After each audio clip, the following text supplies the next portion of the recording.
आ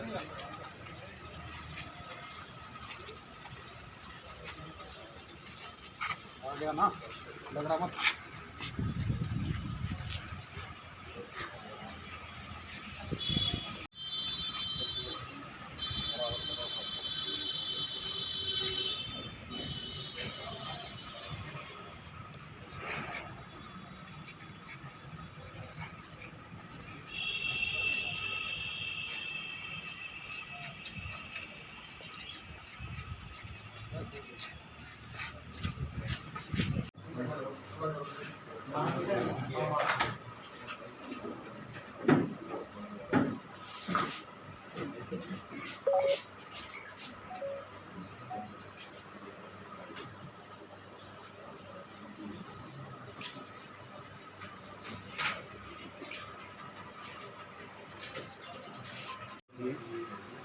उसके आरोपी पकड़े गए हैं, क्या है मामला?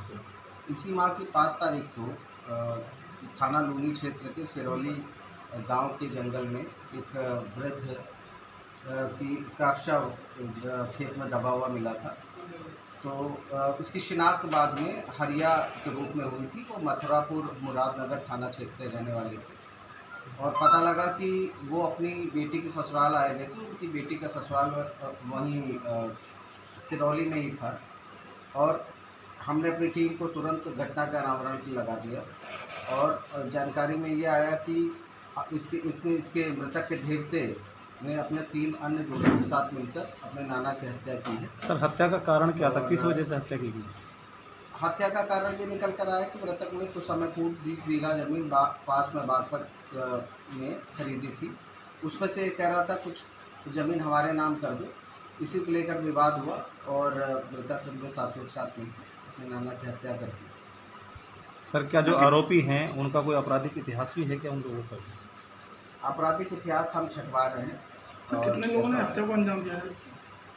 4 लोग थे कुल। एक दीपक था, उसका मृतक का नाती था और उसके अलावा उनके 3 अन्य मित्र भी थे साथ में। Thank you sir.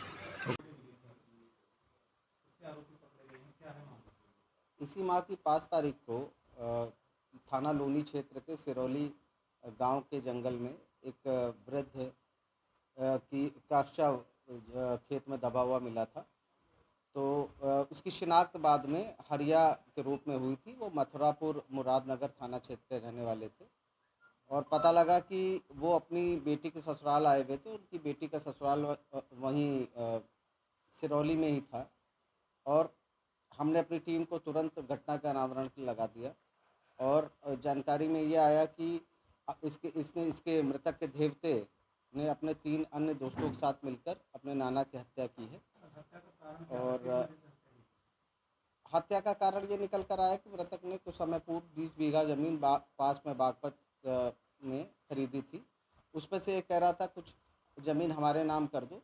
इसी को लेकर विवाद हुआ और मृतक अपने साथियों के साथ मिलकर अपने नाना की हत्या कर दी।